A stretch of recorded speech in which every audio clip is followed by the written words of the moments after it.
రావడం వశీకరణ అని అంటున్నారు. ఈ వశీకరణ నిజంగా జరుగుతుందంటారా స్వామి? ధర్మం మర్మమమ్మ. ఉమ్, యముడు కూడా ఉమ్, శివాజ్ఞ లేనిది చీమైన ప్రాణం తీయలేడు. అవును. అయితే యముడి పూర్తి పేరు ఏందమ్మా మీకు తెలిసి?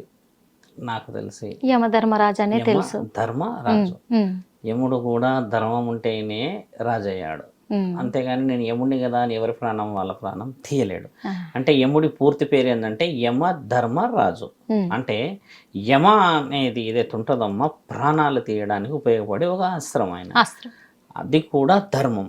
అది ధర్మబద్ధంగా చేస్తాడు కాబట్టే ఇంతవరకు యముడికి పేరు పెట్టిన ఒక చిన్న ఎక్కడ కూడా లేదు, అవగాహన లేకుండా మాట్లాడిన వ్యక్తుల గురించి చెప్తున్నాము. ఉమ్, ఒక పొరపాటు ఇంతవరకు యముడు చేయలేడు. ఎందుకు చేయలేడు ఉమ్, అంటే ఆయన ధర్మంగా పోతాడు కాబట్టి. అంటే ఇప్పుడు మీరన్న విషయం ఏంటంటే అమ్మా, యముడే ధర్మంగా ముందుకు పోవాలని శాసనం చెబుతూ ఉంటే ఉమ్, మరి మానవ శరీరం ఎత్తిన మనం ధర్మాన్ని పాటించకూడదా? ఇతిహాసం ఏం చెప్పింది మనకంటే గొప్ప చరిత్ర చెప్పింది. ఋషి పరంపర ఏం చెప్పింది అని అంటే గొప్ప చరిత్ర చెప్పింది. ఉమ్, సనాతన ధర్మం ఎలా చెప్పింది అని అంటే గొప్ప చరిత్ర చెప్పింది. అసలు ఆ గొప్ప చరిత్ర ఏం చెప్పింది? ఉమ్, గౌరవాన్ని ఇవ్వాలని చెప్పింది. గౌరవం ఎవరు ఇవ్వాలని చెప్పింది? ఒక శ్రీనివాస్ వచ్చాడు ఇక్కడికి, ఉమ్, అఘోరా అని అన్నాడు. అవును. 2024లోనే ఆయన గారి యొక్క పురుషాంగాన్ని నేను పరమాత్ముడికి ఇచ్చేసాను అన్నాడు. అవును. చాలా మంచిది, చాలా ఆనందం. ఉమ్, ఎందుకంటే ఒక్కొక్కళ్ళ కోరిక ఒక్కోలా ఉంటుంది, ఒక్కొక్కళ్ళది ఇచ్చేసాడు. అవును. తర్వాత ఆయన గారు సాధన రీత్యా కేదార్నాథ్ వెళ్ళామన్నారు. అక్కడి నుంచి వచ్చారు. అది చాలా ఆనందమైనది. ఎందుకంటే సాధన ఎక్కడైనా చేయవచ్చును. ఆ, ఇన్ని విషయ వివరణలో శ్రీనివాస్ వచ్చేసి మీరు మాట్లాడిన దాని ప్రకారంగా ఆ అమ్మాయి ఎవరైతే ఉందో ఉమ్, చూడ్డానికి ఎంత ముచ్చటగా ఉంది. చాలా బాగుంది చదువులు స్వామి. బీటెక్లు చేసింది. నిజంగా. గొప్ప కుటుంబం, మంచి కుటుంబం. పుట్టడం డబ్బులున్న కుటుంబమే గొప్పది కాదు, అవును. సంస్కారం ఉన్న కుటుంబాలన్నీ గొప్ప కుటుంబాలు. అవును. అలా పెంచి వచ్చిన ఆ తల్లిదండ్రుల ప్రేమని కొంచెం దూరం చేసే పరిస్థితి ఏర్పడింది. ఉమ్, వశీకరణ ద్వారా ఆ అమ్మాయి బయటికి రాలేదు.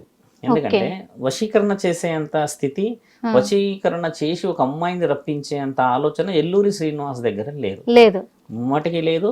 మేము ఆ విషయంలో ఖచ్చితంగా నేను కూర్చొని ఉంటా ఎక్కడికైతే ఎక్కడికి. ఎందుకంటే వశీకరణం చేసేసి ఇప్పుడు నేనున్నాను, నాకు ఇంత భారెడు జుట్టు ఉంది, నడుము దాకా వస్తుంది తీసేస్తే, అవును. దాన్ని పట్టుకొని ఇలా తింపుతూ తింపుతూ తింపుతూ తింపుతూ నిన్ను సీరియస్గా చూస్తే ఇంకా వశీకరణమైనా? నాకు ఓకే. పిచ్చెక్కి కూడా చూడొచ్చుగా. ఆ, నేను కొంచెం అవగాహనని అవతల వ్యక్తి కలిగించేలా అట్రాక్షన్ కోసం లేకపోతే అటెన్షన్ కూడా చూడొచ్చు కదా. ఓకే. ఒకటి వశీకరణ చెయ్యాలి అంటే వెలుగు పడకూడదు. ఉమ్, అంటే వెలుగు లేని దగ్గర కూర్చొని చేస్తారు. ఉమ్, అంటే వశీకరణ ఏంటంటే చెడుకు చేస్తారు కదమ్మా. అవును. వశీకరణ అనేది శాస్త్రంలో మంచిగా ఉపయోగించాలి, అవును. కానీ చెడుకు చేస్తూ కూర్చుంటారు చాలా మంది. ఇప్పుడు చెడుకు చేసే వాళ్ళందరూ ఉమ్, సమాజంలో ఉంటారా? ముమ్మటికి ఉంటారు, సమాజంలో ఎక్కడో ఉంటారు. ఇప్పుడు ఆయనకి మీరే అన్నారు తాళి కట్టారు అని. అవును. తాళి కట్టినట్టు రుజువు అయితే ఇంతవరకు చూపించలేరు. మీడియాలో మాట మాత్రమే వచ్చింది. అవును. వాళ్ళ ఆయనకు కూడా కట్టారన్నారు, వాళ్ళ అన్నకి. ఉమ్, అక్కడ కూడా రాలేదు రుజువు. ఇక్కడ వచ్చిన విషయం ఏంటంటే ఆయన చేసింది రీల్ ఏమో ఉమ్, హాస్యంగా ఆ యొక్క సందర్భాన్ని క్రియేట్ చేయడానికి, అటెన్షన్ అంటే ఈ ఇన్స్టాగ్రామ్, యూట్యూబ్, ఫేస్బుక్లలో పెడితే అది వైరల్ అవుతుంది కాబట్టి అదొక వ్యాపారమైన ఆలోచన అనుకోవచ్చు. ఎందుకంటే వైరల్గా పోతే డబ్బులు రావచ్చు అని చెప్పేసి కోటి విద్యలు కూటి కోసమే. అది అబ్సల్యూట్లీ ఆయన చేసేది గొప్ప పనే. ఉమ్, ఇటు వచ్చిన విషయం వల్ల ఏంటంటే ఆయనకి రిమార్క్ ఉంది కదా ఇక్కడ, అది వచ్చిన పెద్ద సమస్య. ఉమ్, ఇప్పుడు ఆయన వచ్చి తాటి చెట్టు కింద నిలబడి నేను పాలు తాగినంటే వాడు నమ్మేటోడు లేడు. ఇదే వచ్చిన అలాగే సమస్య. ఉంది. ఆ అమ్మాయి కూడా వచ్చి ఏం చెప్పింది, వశీకరణ ఆయన చేయలేదు, నన్ను ఎవరు వశీకరణ చేయలేదు గురువు గారు అని నాతో ఫోన్ లో మాట్లాడింది. చెప్పింది. ముమ్మాటికి ఒప్పుకుంది. ఆ అమ్మాయి నాకు ఫోన్ చేయడానికి గల కారణం కూడా అదే. అంటే ఇప్పుడు వాళ్ళ తల్లిదండ్రులు గాని వాళ్ళ అన్న గాని చెప్తున్నాయని అబద్ధాలు అంటారు. ముమ్మాటికి అబద్ధమేగా. వశీకరణ చేయడానికి అధికారం ఎవరిచ్చారమ్మా? ఇప్పుడు నాకు కూడా తాళి కట్టాడు అని అంత అబద్ధం ఆడాల్సిన అవసరం తాళి ఏమొచ్చింది వాళ్ళ అన్నకి? చూయించమంటున్నాముగా మా తల్లి. అమ్మా ఇప్పుడు తాళి చూయించడం ముఖ్యమైనది. నేను అప్పుడు మనం మాట్లాడేది కూడా తాళి కట్టాడు, ఉమ్, 100% నిజమే. తాళి కట్టే హక్కు ఏమున్నది ఆయనకి? ఉమ్, తాళి ఎవరికి ఎవరు కడతారో తెలుసా అమ్మా? అదే అని భార్య ఇప్పుడు భర్తలకి. అంటే ఆడబిడ్డ మగబిడ్డకి కడుతుంది. అంటే ఆడవాళ్ళు మగవాళ్ళు ఆడవాళ్ళకి కడతారు. కడతారు. తాళి అనే దానికి ఫుల్ నేమ్, విషయ వివరణ శాస్త్రంలో గొప్పగా రాస్తుంది. అంటే భార్యాభర్తల బంధం, అవును. 7 జన్మల బంధం, మాంగళ్య బంధం అని కొన్ని ఉన్నాయి కదా. ఉమ్, ఇప్పుడు శ్రీనివాస్ కి ఏ హక్కు ఉందని తాళి కట్టగలడు ఆ అమ్మాయి మీద? ఇప్పుడు అమ్మలా అన్నాడు. ఆ. మేము తల్లి కూతురులం అన్నాడు. మరి తల్లి శాస్త్రంలో అయితే ఎక్కడ తాళి కట్టలేదు కదమ్మా. కాబట్టి శ్రీనివాస్ కాదు చెప్తున్న విషయం, వాళ్ళ ఇంట్లో వాళ్ళకి కూడా తెలియవలసిన విషయం ఏంటంటే రుజువులు ఇంతవరకు ఎందుకు వదలలేరు అంటున్నాను నేను. ఉమ్, ఇది పెద్ద సమస్య ఏర్పడింది అక్కడ. ఉమ్, ఇప్పుడు తాళి కట్టారు, మరి తాళి చూపించచ్చుగా. మీ అన్నకు కూడా తాళి కట్టారు, ఏ మీ అన్న ఇంత చిన్నగా ఉన్నాడు, ఆ డబ్బాలో వేసుకొని తీసి మళ్ళీ కట్టి లోపల వేయడానికి, నువ్వు కూడా భార్య ఎత్తున్నావు. ఇక్కడ ప్రజల్లో కూడా ఏం సందిగ్ధం ఏర్పడుతుందంటే ఇప్పుడు వాళ్ళ అన్న కూడా ఒక మగ మనిషి అయ్యుండి ఇటు శ్రీనివాస తాళి కట్టాడని చెప్తున్నాడు. అది ఎక్కడి సాంప్రదాయము, ఎందుకు ఇంత సాంప్రదాయాన్ని మట్టి కరిపిస్తున్నారు అనే కోణంలో కూడా ఇది సాంప్రదాయాన్ని మట్టి కరిపించారు అని అంటే ఊరుకునే ప్రసక్తే లేదు. చేతిలో త్రిశూలం ఉంది, ఒక సాధకులకు ఉండాల్సింది ఇది ముఖ్యమైనది. ఇది ఆయుధాన్ని దేనికి వాడతారో తెలుసా అమ్మ? దీనికి ఉన్న విషయ వివరణ కూడా ఏం తెలుసు అంటే, దీన్ని ఉపయోగించి అవతల వ్యక్తిని మార్చడానికి, అవతల వ్యక్తిని హతమార్చడానికి వాడరు ఆయుధాలు. ఇప్పుడు సరస్వతి మాత దగ్గర చూస్తే ఒక చిన్న కలం ఉంటది, ఆ కలం ఎంతమందిని మారుస్తుంది? యావత్ ప్రపంచాన్ని. అంటే అది ఆయుధం ఆమెకి. అంటే మంచికి ఉపయోగించి చదువుకున్న వాళ్ళు, సంస్కారం వచ్చిన వాళ్ళు ఆ ఆయుధంతో మారగలుగుతారు. ఇదొక విషయమా? మళ్ళీ తర్వాత మనం విష్ణు మహానీయుడి చేతిలో చూస్తే కొంచెం శంకు ఉంటుంది, తర్వాత కొన్ని వజ్ర వైడూర్యాలతో పొదిగిన కొన్ని ఆయన దగ్గర కొన్ని ఉంటాయి. ఇవన్నీ ఎందుకు ఉంటాయి అంటే నీ శరీర అందచందాల కోసం అని నువ్వు కొన్ని పనులు చేసి నీ సౌందర్యానికి లేకపోతే నీకు కావాల్సిన విషయ వివరణలు సేకరించడానికని ఆయన రుజువులు. అలా శివుడి దగ్గర ఇది ఎందుకు ఉంటుంది అంటే ఆయన వచ్చేసి త్రికాల జ్ఞాని. ఆయన అంటే ఆయనకు ఏంటంటే బ్రహ్మ విష్ణు పరమేశ్వరులు. ఇప్పుడు బ్రహ్మ విష్ణువులు ఇద్దరు గొడవపడ్డారు.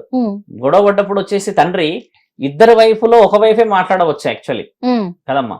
సృష్టి గురించి ఇద్దరు గొడవపడ్డప్పుడు బ్రహ్మ విష్ణువు నువ్వు నేను గొప్ప అన్నప్పుడు పరమాత్ముడు వచ్చేసి మీరు నేను అనకుండా నేనే గొప్ప అని నిర్ణయం తీసుకోకుండా తండ్రి ఏం చేశాడు?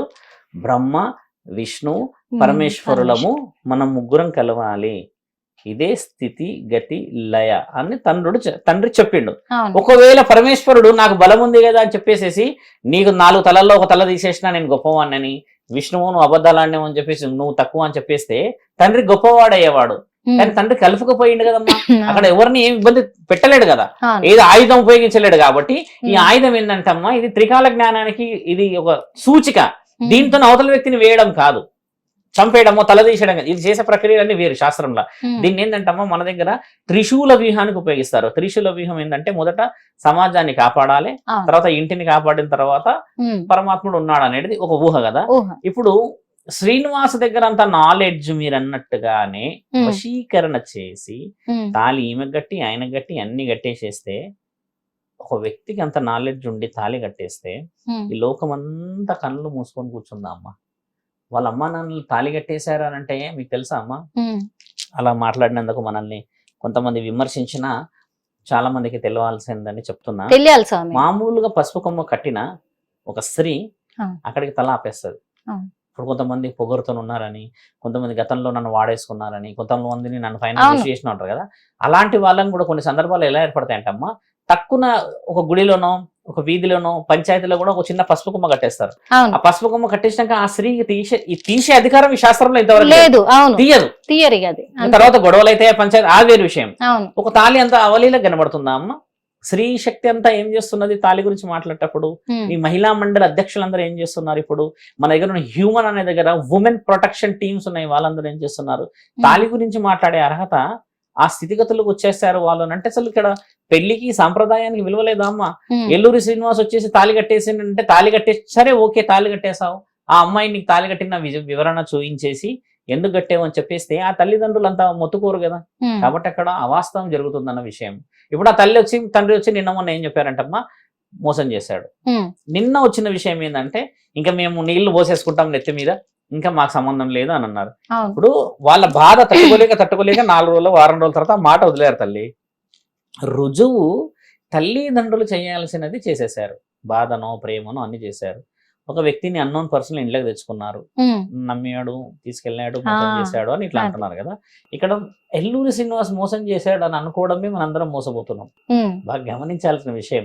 సొసైటీ మనల్ని చాలా చాలా చాలా చాలా చాలా తక్కువ ఆలోచన ఎక్కడ చేస్తుందంటమ్మా, వెల్ మెచ్యూర్ డిస్కషన్స్ కావట్లేవు యూట్యూబ్ లో. The discussion is going between the peoples. కానీ సనాతన ధర్మం వచ్చేసినప్పుడు ఏం మాట్లాడాలంటే వాట్ ఈస్ యాక్చువల్లీ హ్యాపెన్. అయినా నేను రీల్ చేశాను అన్నాడు ఒక విషయం. రెండోది మేము హాస్యంగా అందరం కూర్చొని తాగాం తినాం అంత బాగుందని అన్నాడు రెండో విషయం. మూడో విషయం ఆ అమ్మాయి అంతలో ఆ అమ్మాయి వచ్చిందని చెప్పాడు, ఆ అమ్మాయి కూడా దానికి ఒప్పుకుంది. నాలుగో విషయం ఏంది, ఇంతవరకు బ్రేక్ చేయలేకపోయాం. వాళ్ళు వారం నుంచి మనం ఏం బ్రేక్ చేసాం, వాళ్ళిద్దరు బ్రేక్ చేసాము, ఎక్కడైనా జస్టిస్ కాకుండా ఆపాము. దెన్ వాట్ రైట్ మనకున్నది మాట్లాడడానికి? బ్రేక్ చేయలేని శక్తి మన దగ్గర లేనప్పుడు డిస్కషన్ చేసే శక్తి ఉండకూడదు. శ్రీనివాస్ ఇప్పుడు రాజస్థాన్ లో ఏదో త్రయంబకేశ్వర ఆలయం పోతున్నామని ఒక వీడియో రిలీజ్ చేశాడు. మార్నింగ్ నేను చూశాను. గుడికి వెళ్ళిపోయాడు, వచ్చాడు, అంత బాగానే ఉందిగా. విషయం మీరు ట్రిగ్గర్ ఎక్కడ చేస్తలేరంటే అమ్మా శ్రీనివాస్ తీసుకెళ్లాడు అన్న విషయం మాట్లాడుతున్నారు. ఆ అమ్మాయి వెళ్ళిందన్న విషయం ఎందుకు మాట్లాడతలేరు? అమ్మాయి వెళ్ళింది స్వయంగా కూడా. ఎందుకంటే చాలా మీడియా ముఖంగా కూడా అమ్మాయి ఏమంటుంది, నా ఇష్ట ప్రకారమే వచ్చాను, అర్ధరాత్రి పూట నేను ఇంట్లో నుంచి బయలుదేరి వచ్చాను, నన్ను ఎవరు తీసుకురాలేదు చెప్పింది ఆ అమ్మాయి. మీరు అన్న విషయం ఏంటంటే ఆ అమ్మాయి చెప్పింది కాబట్టి ఇక్కడ మీరు మనం అడ్డుకునే హక్కు ఎక్కడుందంటమ్మా, ఆ అమ్మాయి భవిష్యత్తు గురించి ఉంది. అదే కదా. ఇప్పుడు ప్రేమ అనుకోండి, అవతల వ్యక్తి మగవాడు అనుకోండి, మీరు అన్నట్టుగా ఓకే ఆయన మగవాడు ఈవిడ ఆడది, 6 నెలలు సంసారం చేస్తే తెలుస్తుందిరా వాళ్ళకి. సిచ్యువేషన్ అది లేదు. ఆయననేమో సాధకుడు అంటాడు, సాధననేమో కారులో నుంచి పోతవడం చేత ఇవన్నీ కొన్ని గ్యారంటీడ్ వర్డ్స్ కావు. కార్లో పోకూడదు. ఒక దగ్గర గుడి ఉన్నదా, ఇది ఉన్నదా, అది ఉన్నదా అంటేనేమో ఓకే దెర్ ఇస్ అడ్రస్, ఒక ఐడెంటిఫికేషన్ ఉంది అని మాట్లాడొచ్చు అని అంటే, అలా లేకపోవడమే ఇప్పుడు గ్యారంటీ అనేది మన క్వశ్చన్. నేను మెయిన్ ట్రిగ్గర్ చేయడానికి కూడా శ్రీనివాస్ ఒకవేళ వింటే ఆయనకు కూడా చెప్తున్నాము, వింటారు ఖచ్చితంగా. శ్రీనివాస్ కి తెలవాల్సిన విషయం ఏంటంటే రక్షణ లేని కవచం ఇప్పుడు మనందరం ఉన్నాం. ఎలా రక్షణ లేని కవచం అయ్యామంటే అమ్మా పక్కనున్నోడే వెన్నుపోటు పొడుస్తాడు. ఇక్కడ అంతర్యుద్ధం రాజ్యాలకే మంచిది కాదు. నిన్నగాక మొన్న పాస్టర్ గారి విషయం చూసాం కదా. ఇప్పుడు హిందువులు, ముస్లింస్, తర్వాత క్రిస్టియన్స్ మధ్యలో ఎంత పెద్ద యుద్ధం జరుగుతుంది. అసలు న్యాయం ఇంతవరకు కాలేదు. ఏం జరిగింది అనే విషయం తెలియదు కానీ చాలా ఎత్తున మాట్లాడుతున్నారు. ఇప్పుడు మనలో మనకి రక్షణ కోల్పోయినట్టుగా ఏంటంటే ఎవరో ఒకళ్ళు ఉంటారు చీడ పురుగు. ఒక రాయి వేసేస్తే అందులో మంచి వాళ్ళు ఉంటారు, చెడ్డ వాళ్ళు ఉంటారు, అందరికీ సమస్య ఏర్పడిపోతుంది. ఇలాంటి విషయం ఏంటంటే శ్రీనివాస్ రాష్ట్రాలు దాటిపోతున్నాడు, రాత్రి ఎక్కడో ఉంటాడు, అర్ధరాత్రి పూట ఇంకో రాష్ట్రంలో ఎక్కడో ఉంటాడు కదా. అమ్మాయి ఉండడం చేత ప్రమాదం. ఎందుకంటే ఆకతాయిలు ఉండవచ్చు కదమ్మా. ఇప్పుడు ఇది మెయిన్ రక్షించేంత శక్తి ఆయన దగ్గర ఉంది. ఆయన రక్షించవచ్చునేమో, ఆయన కారణ జన్ముడు కాబట్టి ఆయన దగ్గర బ్రహ్మాస్త్రాలు ఉండవు. కారణ జన్ముడు అంటారా? ఇప్పుడు శ్రీనివాస్ కి బ్రహ్మాస్త్రం ఉన్నది అనుకుందాం నా చేతిలో. బ్రహ్మాస్త్రం ఎవరి మీద ఉపయోగిస్తాడు? దర్భం మీద ఉపయోగించాలి. ఇప్పుడు అధర్మంగా వచ్చి ఎగబడితే ఎవరి మీద ఉపయోగిస్తాడు? అంటున్నా మత్తు తాగొచ్చి బాగా తాగొస్తారు, 10 మంది 20 మంది ఎగబడతారు. ఎంతమందిని ఆపగలుగుతాడు ఆయన? ఇప్పుడు ఆపలేడు కదమ్మా. ఆ అమ్మాయి చూడండి ప్రమాదం అక్కడే ఉంది. నేను అది కావద్దంటున్నా, దేవుడు పరమాత్ముడు దయ. ఎందుకంటే అమ్మాయికి చాలా భవిష్యత్తు ఉంది. భవిష్యత్తు ఒకటి అమ్మా, ఎడ్యుకేషన్ చేసింది, తర్వాత మంచిగా ఉంది, అంత బాగుంది. ఆ అమ్మాయి కూడా తెలుసుకోవాల్సింది ఏంటంటే ద వే వాళ్ళు పోయేది పర్ఫెక్ట్ వే కాదమ్మా. నేను దానికి వ్యతిరేకిస్తా. ఎందుకంటే ఒక దగ్గర ఆగు అన్న, నాతో ఫోన్ లో నేను చెప్పింది కూడా అదే, ఆగు నాయనా, ఒక దగ్గర నువ్వు ఆగితే నేను కలిసి నువ్వు కలిసి ప్రభుత్వాన్ని అడుక్కుందాం వెళ్ళి, ఒక 100 గజాలు 200 గజాలు మాకు స్థలం ఇవ్వండి స్వామి, మేము గుడి కట్టుకుంటామంటే ఆడ గూలబడు అన్న. అట్లా గూలబడితే నేను ముందుకు వస్తా, లేకపోతే సాధకులు వస్తారు, సాధులు వస్తారు, నువ్వు ఏ సాధన ఇచ్చుకుంటావో నీ ఇష్టం. ఆ సాధన వచ్చో రాదు భగవంతుడు తెలుసు కదా, ఇచ్చుకో నీకు అడ్రస్ ఉంటది అని అంటే నేను వచ్చి కలుస్తా స్వామి, నేను ఇప్పుడు కొన్ని జ్యోతిర్లింగాలన్నీ తిరిగేసి వస్తున్నాను అన్నాడు. కలుస్తానన్నాడు. ఆయన కలవకపోతే నేను కలుస్తా కదా. విషయం అది. శ్రీనివాస్ నా దగ్గర రాకపోవచ్చు. ఎందుకంటే స్వామి నేను ఈ మాట కూడా ఎందుకు అడిగానంటే, ఆయన ఇక్కడ ప్రత్యక్షమైన రోజు నుంచి మొదలు పెట్టుకుంటే ఇప్పటిదాకా కూడా స్టార్టింగ్ ఏమో నేను ఏమీ తినను, నాకు ఆహారం అనేది ఉండదు, పాలు తప్ప అని చెప్పేసి అన్నాడు. తర్వాత ఆహారం తింటూ వచ్చాడు. ఇంకొకటి నేను మొత్తము ఏమంటారు అఘోరి సాధన చేశా, అలాగే నాగసాధు సాధన చేసినవన్నీ నేను లోక కళ్యాణం కోసం వచ్చానన్నాడు. కానీ లోకం కోసం ఏమీ చేయలేదు, అక్కడ రుజువు అవుతుంది. అందరి మీద దాడి చేయడం మొదలెట్టాడు. అంటే ఓకే తన సెక్యూరిటీ కోసం కావచ్చు, కానీ ఇప్పుడు తీరా చూస్తే అన్ని రోజులు ఆ తల్లిదండ్రులు కూడా ఈయనలో ఇంట్లో పెట్టుకున్నారు. అప్పుడు మంచోడా చెడ్డోడా అని గమనించలేదు శ్రీనివాస్ని. గమనించకుండా ఈ రోజు వాళ్ళ అమ్మాయి తనతో వెళ్ళడం బట్టి కూడా, ఇంకొకటి ఆ అమ్మాయి 3 సంవత్సరాల క్రితం నుంచే నేను ఒక నాగసాధువుగా మారిపోవాలి అని దీక్ష తీసుకుంటున్నాను అని చెప్పింది ఆ అమ్మాయి. నాగసాధువులు అంటే ఆ అమ్మాయికి చెప్తున్నాము, మంచి ప్రశ్న తల్లి. అఘోరాలు నాగసాధువులు కావాలంటే కారణ జన్ములై పుట్టుండాలి. శివుడు పిచ్చోడు కాదు, 3 కన్నులు వేసుకొని కళ్ళు మూసుకోలేడు. ఆయన వచ్చేసేసమ్మా is the eternity to the divine power. అంటే 3వ కన్ను వంకర ఉంటది తండ్రిది, మీరు గమనించాలి. మనలాగా ఇలా ఉండదు, ఇలా ఉంటుంది. అంటే నువ్వు చూసే చూపు కంటే ఆయన భిన్నంగా చూడగలడు. నువ్వు ఉదాహరణకు ఒక వ్యూహం వేసావు అనుకో తల్లి, Thursday evening I'm going to 6 o'clock అంటే ఆయన థర్స్డే ఈవినింగ్ ఇప్పుడు చూడగలడు, నువ్వు థర్స్డే వరకు వెయిట్ చేయాలి. అంటే హిట్ టీవీ యాప్, ఇందులో short news, live news, entertainment shows, movies, digital magazines తో పాటు మీ జిల్లా వార్తలను కూడా ఫ్రీగా చూడొచ్చు. ఇంకెందుకు ఆలస్యం, వెంటనే హిట్ టీవీ యాప్ ని డౌన్లోడ్ చేసుకుని ఫ్రీగా ఎంటర్టైన్మెంట్ పొందండి. Hit TV app. Hit TV app please download Hit TV app. Hit TV యాప్ని ఫ్రీగా డౌన్లోడ్ చేసుకొని ఎంజాయ్ చేయండి. మీకు నచ్చిన ఎంటర్టైన్మెంట్ కోసం హిట్ టీవీ యాప్ ని ఫ్రీగా డౌన్లోడ్ చేసుకుని ఎంజాయ్ చేయండి. హిట్ టీవీ యాప్ని డౌన్లోడ్ చేసుకుని ఆస్వాదించండి, ఆశీర్వదించండి. ఇంతమంది సెలబ్రిటీలు హిట్ టీవీ యాప్ ని డౌన్లోడ్ చేసుకోండి అని చెప్తున్నారంటే ఎంత మంచి యాప్ ఆలోచించండి. అమెరికా అమెరికా అమెరికా అమెరికాలో చదవాలనుకునే వాళ్ళకి విశ్వసనీయమైన పేరు మన శౌర్య కన్సల్టెన్సీ. UK లో 1 year masters. UK లో 1 year masters. 2 years work permit up to 5 years visa. Contact Saurya Consultancy. Contact 89851 89851.